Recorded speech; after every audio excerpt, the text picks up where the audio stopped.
Prism के अपवर्तनांक सूत्र। आज इसे पढ़ना है। हेडेड डाल दो, फिगर बना लो हमारे साथ। फिगर इंपॉर्टेंट है, 5 मिनट लगेगा, 10 मिनट मुश्किल से। फिगर बना रख के फ्रिज में है। फ्रिज बनाने के बाद इसके ऊपर एक रेस यहाँ जाती है, एक रेस यहाँ पहुँचती है, रेस यहाँ निकल जाती है। इनका नाम आप दे दीजिए Q और इनका नाम दे दो P। फिगर आप हमारे साथ बना दो। यहाँ P या Q, यहाँ पर R बना दो। यहाँ एक ट्रायंगल होगा जो डैश करके बनेगा, इसका नाम है कैपिटल E। और यहाँ पर एक रेस ऐसे करके बाहर निकल जाएगी। दूसरा आपका एक रेस है, किरण है, इधर काटती हुई जाएगी। दूसरा आप इसको यहाँ तक मिला देंगे। इनका नाम यहाँ डेल्टा लिखेंगे। इसका नाम यहाँ पर डेल्टा लिखेंगे। यहाँ पर आप डेल्टा 2 लिखोगे, यहाँ पर डेल्टा 1 लिखेंगे। नोट कर लीजिए। यहाँ पर R1 लिख दीजिए आप, यहाँ पर R2 लिख दो आप, ठीक है। और यहाँ जो एक एंगल बनेगा इसको I1 बना दो, और एक एंगल इधर बनेगा, इसे आप बना दो I2। इनका नाम है जो कैपिटल A B C। बहुत एक बार तक 4-5 बार एग्जाम में आया है। इसमें 3 फार्मूला है। ये आपके बुक में थोड़ा अलग, मैंने इसको खुद बनाया, कई किताबों से लिख करके मैंने इसको बनाया है। तो आपको कई फार्मूला है, चलो मैं बोल रहा हूँ, आप लिखो मेरे साथ, लिखो इसका थोड़ा सा थ्योरी लिखो। देखो, माना कि ABC, माना कि ABC कांच के एक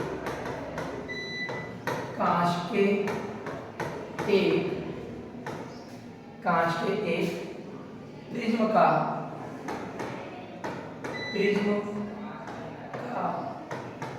कांच के एक प्रिज्म का मुख्य परिच्छेद है। मुख्य परिच्छेद इतना लिख करके शुरू करेंगे। मुख्य परिच्छेद है।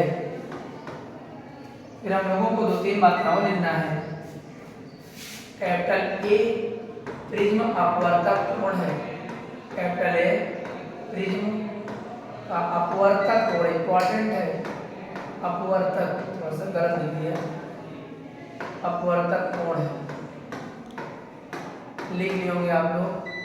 अपवर्तक कोण है, इंपॉर्टेंट वर्ड है अपवर्तक, अपवर्तन नहीं, अपवर्तक है यार, अपवर्तक कोण है। और आपको बताना है अपवर्तन कोण I है, जो एक पहले पृष्ठ है, पहले पृष्ठ पर अपवर्तन कोण I है। और यहाँ पर जो दूसरे पृष्ठ R है वो परावर्तन कोण है। इसको आप कॉपी में लिख लो। अपवर्तन कोण I है, अपवर्तन कोण I है पहले पृष्ठ पर, और दूसरे पृष्ठ पर, यहाँ लिखना पहले पृष्ठ पर,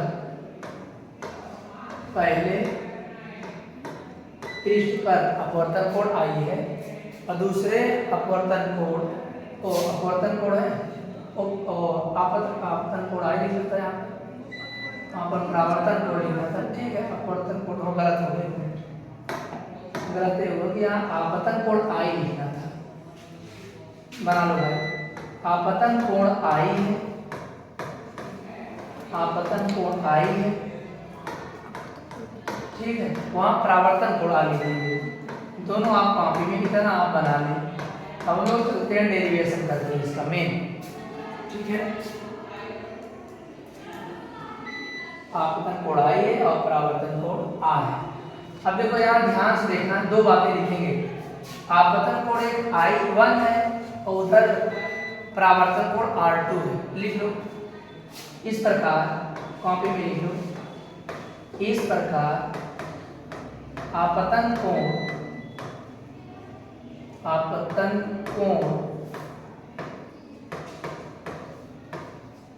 I1 है, नोट कर लीजिए, तथा परावर्तन कोण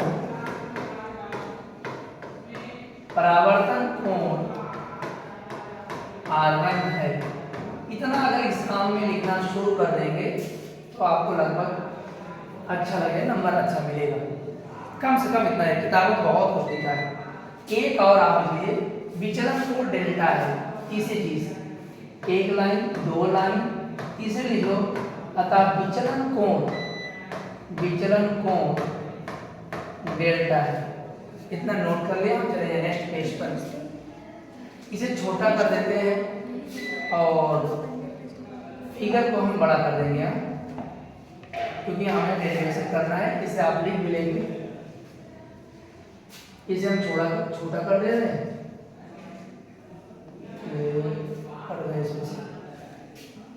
एक साइड में कर देते हैं।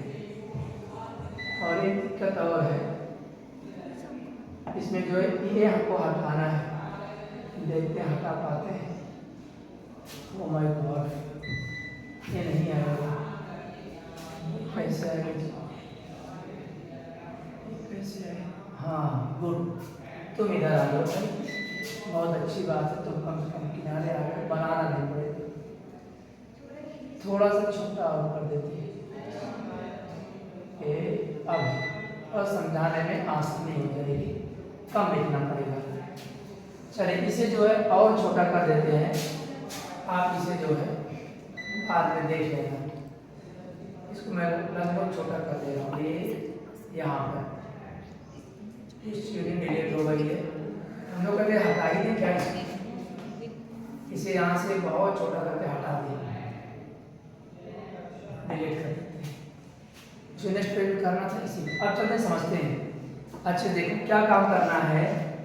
यहाँ हम लोग लिखते क्या है, अच्छे सीखना है। तीन चार फार्मूला बनेंगे इसमें बड़ी मेहनत से इसको मैंने बनाया है। यहाँ हम क्या करेंगे, ओ माय गॉड, यहाँ देखो क्या कर दिया भाई। अब हमको लिखना है बाह्यकोण I1 लिखना है। आपको बाह्यकोण मतलब कि जो बाहर वाला ट्रायंगल होता है, इस तरह जब ट्रायंगल बनता है इसे बाह्यकोण लिखा जाता है। तो ये आमने सामने के जो एंगल होंगे इक्वल हो जाते हैं। दोनों को जोड़ करके एंगल 1 और एंगल 2 जोड़ लिया जाता है, इस कोण के बराबर होते हैं। तो हमें इस बात को लिखना है। ध्यान से देखो कैसे लिख रहे हैं, अंदर लेके स्विच ऑफ ना हो जाए। आगे चलते हैं हम लोग, लिखते कैसे लिखेंगे। यहाँ पहले लिखेंगे पृष्ठ AB पर। आप लोग मेरे साथ इतना लिख लो, पृष्ठ AB पर क्या काम करेंगे, लिखो हमारे साथ ताकि आप लिख लीजिए। लिखो पृष्ठ AB पर लिख करके काम शुरू करेंगे। क्या लिखेंगे आपको ध्यान से देखना बच्चों। अब देखो अभी ना माना है I1 = Δ1 + R1 लिखेंगे। क्या लिखेंगे, देखो यहाँ पर जो लाइन है I1 है, यहाँ नीचे R1 है। दोनों एंगल को जोड़ करके बाहर वाले एंगल को लिखेंगे। दिमाग में रखना जब I1 लिखना तो Δ1 भी लिखना, और दिमाग में भी रखना कि R1 लिखना। ये लॉजिक इसकी है। अगर हम Δ1 को रोक ले बच्चों तो आप इधर चला आएगा, तो I1 - R1 = Δ1 हो जाएगा, जो कि इक्वेशन फर्स्ट है। समझ में इतना आया सबको, जो धीरे बता रहे हैं। दूसरा, अगर हम पृष्ठ AC के लिए अगर लिखेंगे, पृष्ठ AC के लिए ए वाले पृष्ठ के लिए लिखेंगे हम Δ2 लिखेंगे। Δ2 कैसे लिखेंगे थोड़ा ध्यान से देखना है कि नहीं। क्या लिखेंगे I2, क्या लिखेंगे पृष्ठ BC पर I2 के लिए क्या लिखेंगे, Δ2 लिखेंगे और R2 लिखेंगे। ये बच्चों ध्यान से देखो, यहाँ आप लिखेंगे I2, यहाँ लिखेंगे Δ2 + R2। पहले मैंने लिखा था I1 = Δ1 + R1, यहाँ मैंने लिखा I2 = Δ2 + R2। 2 इसमें रहेगा, 1 इसमें रहेगा। Δ2 को बच्चों अगर रोक लेंगे, यहाँ होगा I2 - R2, इक्वेशन सेकेंड हो जाएगा। अब ध्यान से देखो, मैं क्या करता हूँ, इन दोनों को जोड़ूंगा। तो मैं फार्मूला क्या बना दूंगा, अतः विचलन कोण बराबर is equal to delta 1 plus delta 2, यानी कि इक्वेशन फर्स्ट और सेकंड से हम लोग क्या करेंगे, वैल्यू दोनों जोड़ लेंगे। बच्चों डेल्टा इज इक्वल, देखो दिख रहा है नहीं दिख रहा है, साफ दिख रहा है। तो डेल्टा 1 की वैल्यू कितना है, यहाँ से देखो ये आपको दिख रहा होगा, डेल्टा 1 की वैल्यू कितना है, I1 है, ध्यान से देखो ये समझ नहीं आएगा, R1 है, यहाँ बीच में प्लस लगा दिया। तो यहाँ डेल्टा 2 की वैल्यू कितना है, पहले आप देख लें समझ लें, फिर उसके बाद जो है इसे आप आराम से लिखें, अगर साथ में लिखेंगे तो समझ नहीं आएगा। चलिए हमें डेल्टा की वैल्यू आ गई है, अब हम लोग एक लाइन खींच देते हैं बीच में, ये यहाँ खींच दिया। अब हम इन दोनों इक्वेशन को जोड़ेंगे, लेकिन एक काम करेंगे साथ में, I1 I2 को एक तरफ करेंगे, R1 R2 को एक तरफ कर लेंगे। बच्चों हम लिखते हैं delta is equal to I1, देखो I2 प्लस में, ब्रैकेट को रिमूव करेंगे, यहाँ I2 हो जाएगा, लेकिन ध्यान देना यहाँ R1 माइनस में है, R1 माइनस R2 हो जाएगा। देखो एक नया काम कर रहे हैं, नया काम क्या कर रहे हैं, यहाँ मैं ब्रैकेट लगा दूंगा, यहाँ मैं ब्रैकेट लगा दूंगा, जैसे ब्रैकेट लगाने के बाद जो बाहर माइनस है, अब यहाँ हमें प्लस करना पड़ेगा। जब ब्रैकेट को रिमूव करेंगे तो फिर एज इट इज लिख लेंगे। इसका मतलब हमें जो मिला है, इक्वेशन 2 बन चुका है, एक इक्वेशन हम लोग यहाँ थर्ड बना लेंगे, ठीक है। अब हम लोग क्या काम करेंगे, अब इतना लिखने के बाद अब हमें क्वाड्रिलेटरल लेना है, चतुर्भुज लेना है। वो चतुर्भुज कौन लेना है, AQER, देख रहे हैं, ए वाला हमें चतुर्भुज को लेना है। तो चतुर्भुज का लेना भी देते हैं सिंबल में, चतुर्भुज AQER में लिखेंगे। बच्चों यहाँ से फायदा क्या मिलेगा, जाने वाला है, अब क्या बता रहा हूँ, बंद हो जाएगा। अब यहाँ तीनों एंगलों, चारों एंगलों को जोड़ लेंगे, यानी कि एंगल ए, एंगल Q और एंगल E। लेकिन जब E लिखेंगे तो इसमें पूरा एंगल लिखेंगे, angle QER plus angle ARE, सब इसको 4 करते हैं ना, पूरा लिखेंगे, इस इक्वल टू कितना होगा, 360 हो जाएगा। देखो यहाँ से लिखा हूँ, ये यहाँ से यहाँ तक मैंने इसको लिखा है, ये चीज़ है। अब इसको मैं यहाँ सीधे से लिख देता हूँ, एंगल एक परावर्तक कोण है, और ये वाला एंगल आपका, यहाँ जो एंगल बनेगा 90 डिग्री बनेगा, और यहाँ हमें एंगल QER को ही निकालना है, आगे चलकर यही कहानी बनेगी। अब यहाँ एंगल कौन सा हमारे पास है, 90 डिग्री है, इस इक्वल टू कितना है, 360 है, 90 जोड़ लेंगे, 180 होगा, 180 में 360 माइनस कर देंगे, angle A plus angle QER is equal to 180 में 360 माइनस कर देंगे, 360 को करेंगे कितना आएगा, 180 डिग्री आ जाएगी। अब एंगल ए को उधर लेके चले जाएंगे तो हम आपको नेक्स्ट पेज पर बता देते हैं। एंगल हमें क्या मिलेगा जानते हैं आप, angle QER is equal to 180 minus A। बच्चों हमने समीकरण इक्वेशन कौन बना लिया, 4 बना लेंगे। उधर चतुर्भुज लिया था, यहाँ हम लोग त्रिभुज ले लेंगे, QER ले लेंगे। फिगर में देख लेते हैं QER कहाँ है, QER फिगर आप लोगों को यहाँ पर है, देखिए ध्यान से, इस ट्रायंगल को लेंगे R1 प्लस R2, इसको जोड़ लेंगे। तो ध्यान से देखिए हम इसको जोड़ देते हैं, मतलब R1 प्लस R2 प्लस फिर से एंगल आ जाएगा QER आ जाएगा, और तीनों का सम कितना होता है, 180 डिग्री होती है। बच्चों R1 R2 को उधर ट्रांसफर कर देंगे, इसलिए हमें जो एंगल मिलेगा, कौन सा एंगल मिलेगा, इसको बंद होने वाला है, यहाँ क्या मिलेगा हम लोग को, angle QER is equal to क्या मिलेगा, ध्यान से देखें, 180 डिग्री हो जाएगा, इधर ट्रांसफर हो जाएगा, R1 प्लस R2 मिल जाएगा। हमें समीकरण 4 मिला था और हमें इक्वेशन 5 मिलेगा। देखो यहाँ भी QER आ गया है, यहाँ भी QER आया है, इसका मतलब इक्वेशन 4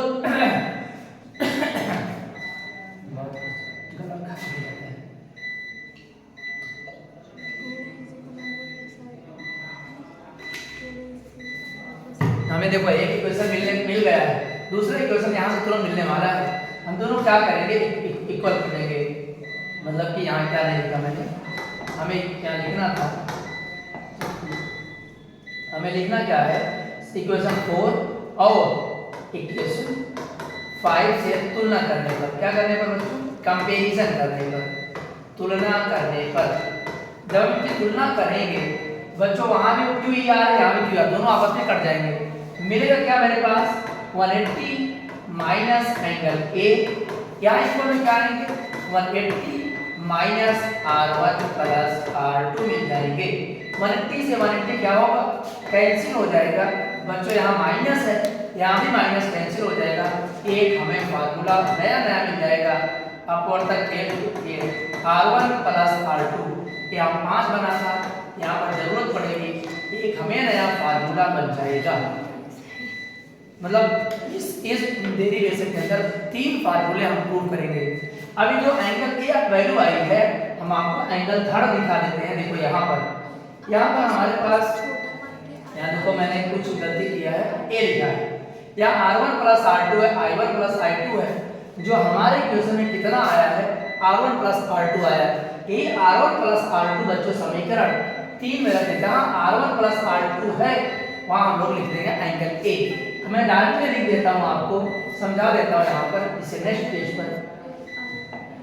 पर लिख देते हैं हम लोग, delta angle A is equal to R1 plus R2 जो है, यही इसका मान समीकरण किस में रख देंगे बच्चों?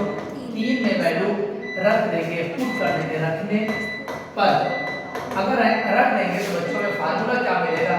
Delta is equal to I1 plus I2, यहाँ लिखा था माइनस ए, हमें एक फार्मूला मिल जाएगा आपको यहाँ पर। तो ठीक है, आइए इसके ऊपर से पास नहीं,